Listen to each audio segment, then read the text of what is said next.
వందనాలండి. ఈరోజు మార్చి 14 యేసు ప్రభువుతో నడిచిన స్త్రీలను గురించి మాట్లాడుకుందాం. లూకా 8:1-3 వరకు చదువుతున్నా. వెంటనే ఆయన దేవుని రాజ్య సువార్తను తెలుపుచూ ప్రకటించుచు ప్రతి పట్టణంలోనూ ప్రతి గ్రామంలోనూ సంచారం చేయుచుండగా 12 మంది శిష్యులను, అపవిత్రాత్మలను, వ్యాధులను పోగొట్టబడిన కొందరు స్త్రీలను, అనగా 7 దయ్యములు వదిలిపోయిన మగ్దలేనే అనబడిన మరియయు, హేరోదు యొక్క గృహ నిర్వాహకుడగు కూజా భార్యగు యోహన్నయు, సూజన్నయు ఆయనతో కూడా ఉండిరి. వీరును ఇతరులు అనేకులు తమకు కలిగిన ఆస్తితో వారికి ఉపచారం చేయుచూ వచ్చిరి.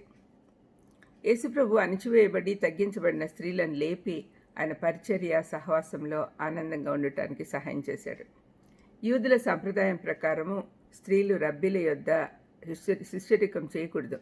ఈ స్త్రీలను ప్రభు తనతో పాటు ప్రయాణం చేయుటకు అనుమతించడం ద్వారా దేవుని ఎదుట అందరూ సమానమని చూపించాడు.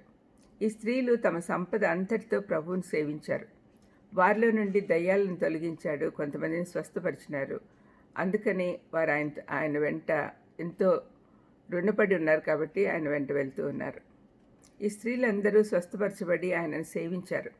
మనం చదువుకున్న వాక్యభాగంలో 3 స్త్రీలను గురించి వ్రాయబడి ఉంది.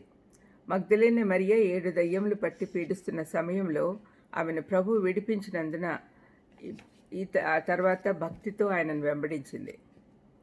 ఇక్కడ 7 అన్న సంఖ్య సంపూర్ణతను సూచిస్తుంది. అంటే ఆమె సంపూర్ణంగా అపవాది ఆధీనంలో ఉంది. 2వ స్త్రీ యోహన్న, హేరోదు ఆస్థానంలో ప్రాముఖ్యమైన స్థానంలో ఉన్న కూజా అను అతని భార్య. ప్రభావితం చేయగల ఆ స్థానంలో ఉన్న ఆమె దేవుని రాజ్య విస్తరణలో తన స్థానాన్ని వినియోగించుకుంది. ఆమె యేసయ్యకు అతని శిష్యులకు సేవ చేసింది. 3వ స్త్రీ సూజన్న. ఆమెను గురించి మనకు పెద్దగా తెలియదు, కానీ దేవునికి ఆమె తెలుసు కాబట్టి ఆమె పేరును బైబిల్లో గ్రంథస్థం చేశాడు. ఈ స్త్రీలను మనం గమనిస్తే వారి పరిచర్య కృతజ్ఞతతో మొదలైందని తెలుస్తూ ఉంది. మొదటిగా ప్రభు వారిని స్వస్థపరిచాడు, పునరుద్ధరించాడు, గౌరవ స్థానంలోకి తీసుకొచ్చాడు. ఆ తర్వాత వారు ఆయనను వెంబడించి సేవించాలని నిర్ణయించుకున్నారు. ఈ పద్ధతి ఈనాడు కూడా ఉంది.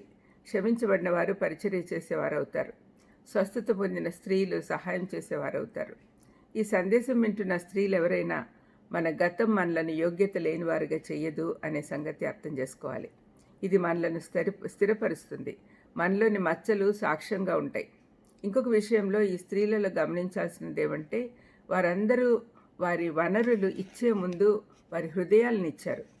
మనం ఏదో తప్పు చేశామన్న భావంతో కాకుండా కృతజ్ఞతా భావంతో పరిచర్య చేయాలి. ఉదాహరణకు, ఒక స్త్రీ దేవుని కృప వల్ల తన విచ్ఛిన్నమైన కుటుంబము బాగు చేసుకుంటే తాను సాక్షిగా నిలబడితే ఆ పరిస్థితిలో ఉన్న అనేక కుటుంబాలకు ఆమె ఆదరణ కలిగిస్తుంది. యేసుప్రభు శ్రమ అనే పరిస్థితిని పరిచర్య అనే పరిస్థితికి తెస్తాడు. మనం చూసిన స్త్రీలు యేసయ్య పరిచర్యలో ఉదారంగా ఇవ్వడమే కాకుండా అనుదినం కార్యరూపంలో పరిచర్య చేశారు. వారికి భోజన సదుపాయాలన్నీ చేశారు. ప్రార్థన చేసుకుందాం. దయమైడ యేసునైనా, ఈ గల్లయ్య స్త్రీలు ఎవరైతే యేసుప్రభు వెంబడించారో అదేవిధంగా మేము కూడా తండ్రి, మాకు తోచిన విధంగా మీ పరిచర్యలో ఉండేటట్టు మమ్మల్ని దీవించమని యేసుక్రీస్తు నామమున వేడుకొంచున్నాను తండ్రి. ఆమేన్. God bless you.